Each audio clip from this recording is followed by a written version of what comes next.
Adirampattinam MKN மதரசாவை வந்து SDBI அப்புறம் IUML கையில் ஒப்படைக்க முயற்சிக்கிறது தமிழ்நாடு வக்ஃப் வாரியம் அப்படின்னு சொல்லிட்டு ஒரு குற்றச்சாட்டை வந்து வைத்திருக்கிறார் MD அபுபக்கர் என்பவர்.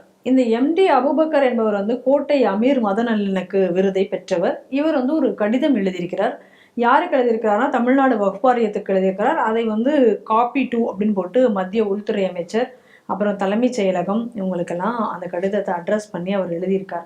அதில் அவர் என்ன சொல்றாரு அப்படின்னு, இந்த மதரசா சம்பந்தமான ஒரு தீர்ப்பு வெளியில வந்த உடனே உடனடியாக இதுக்கு வந்து யார் அடுத்தது டேக் ஓவர் பண்ணணுன்ற தேர்தலை வந்து ரொம்ப அவசரமாக வைக்கிறாங்க.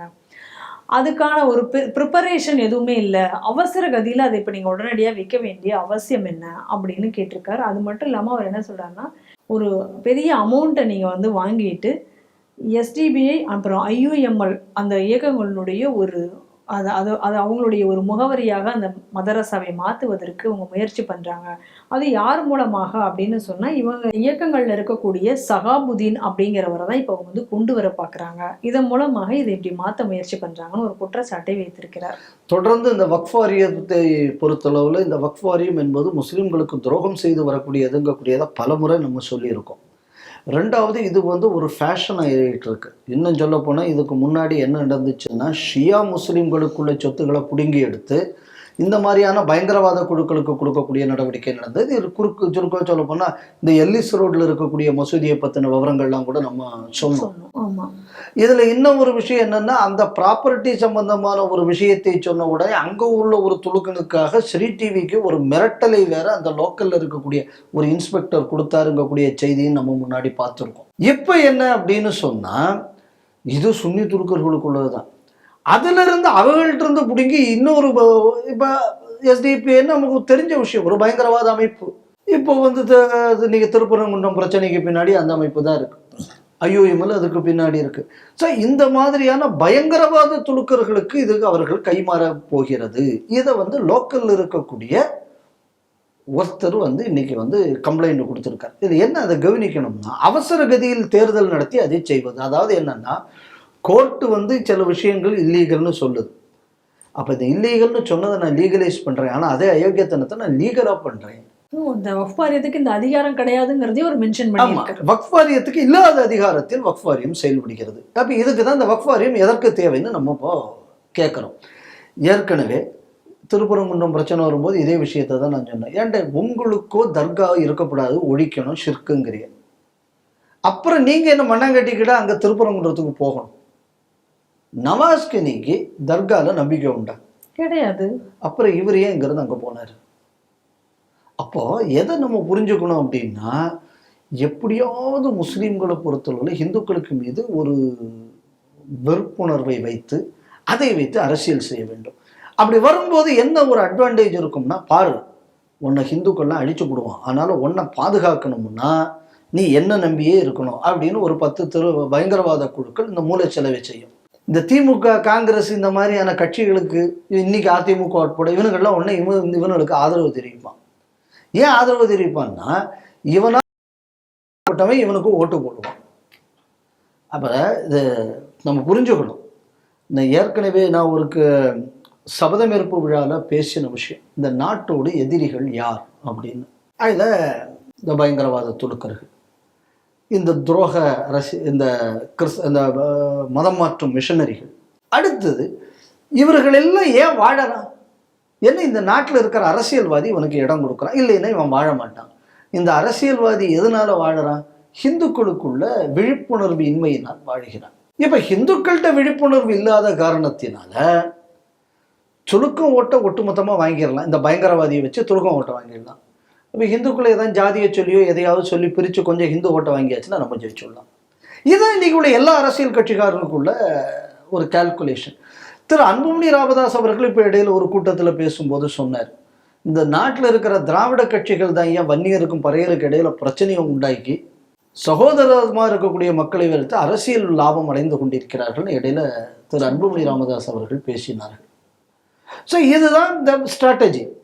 ஒட்டுமொத்தமாக துலுக்கனையும் கிறிஸ்தவனையும் மதத்தை வைத்து கையில் வச்சுக்கோ, ஜாதியை சொல்லி ஹிந்துக்களை பிரி, இனி பர்மனெண்ட்டாக பவரில் இருந்துடலாம்.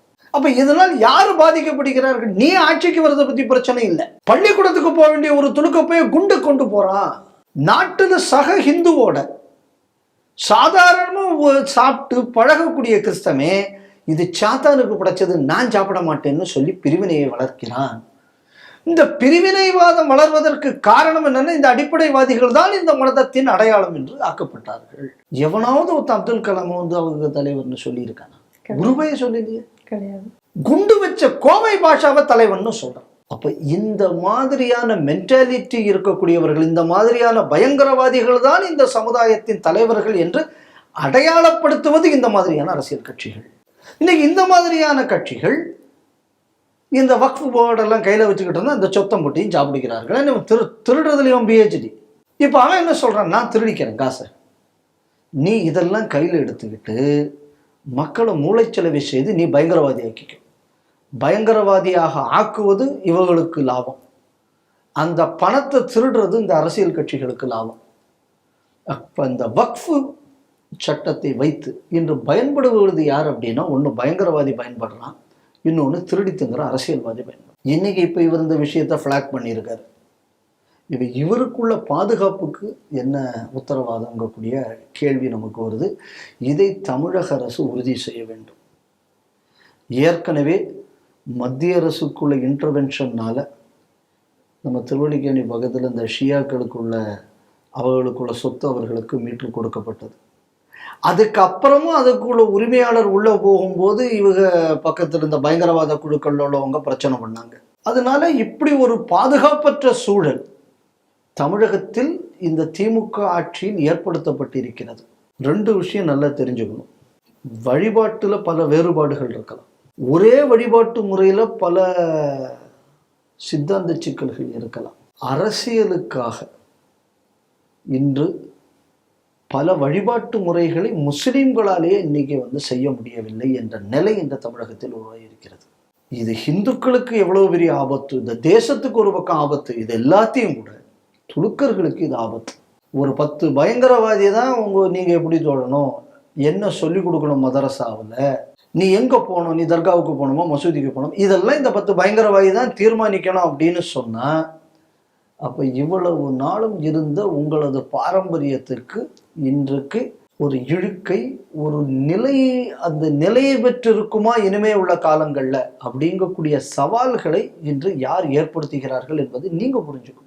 இன்னைக்கு முஸ்லிம் சமுதாயத்துல இன்னைக்கு இவ்வளவு நாளும் நமக்கு இதை பத்தி கேட்கறதுக்கு வழி இல்லை. நம்ம இதை பத்தி கேட்டாங்கன்னா அடிச்சு போடுவானுங்க, கொண்டு போடுவானுங்கக்கூடிய நிலைமையில இன்று மத்தியில் ஒரு மோடி அரசு இருப்பதால் நமக்கு ஏதாவது பாதுகாப்பு கிடைக்கும் என்ற நம்பிக்கையில் இந்த மாதிரியான குரல்கள் ஆங்காங்கே இன்று ஒலிக்க தொடங்கி இருக்கிறது. இந்த குரல்களுக்கு மத்திய அரசு பாதுகாப்பு கொடுக்க வேண்டும். சாதாரண ஒரு முஸ்லீமுக்குள்ள உரிமையை நீங்க பாதுகாக்க வேண்டும். ஏன் பாதுகாக்கணும் அப்படின்னா, பயங்கரவாதியிலிருந்து நீங்க அவனை பாதுகாக்கணும். பயங்கரவாதத்திலிருந்து அவன் பாதுகாக்கப்பட்டால் ஹிந்துக்கள் பாதுகாப்பாக இருக்க முடியும், தேசம் பாதுகாப்பாக முடியும், மனிதம் பாதுகாக்கப்படும். அதனால இந்த கடமை மத்திய அரசுக்கு இருக்கிறது. இந்த கோரிக்கையை மத்திய அரசு பரிசீலித்து நல்ல ஒரு முடிவை எடுக்க வேண்டும்னு நான் கேட்டுக்கிறேன்.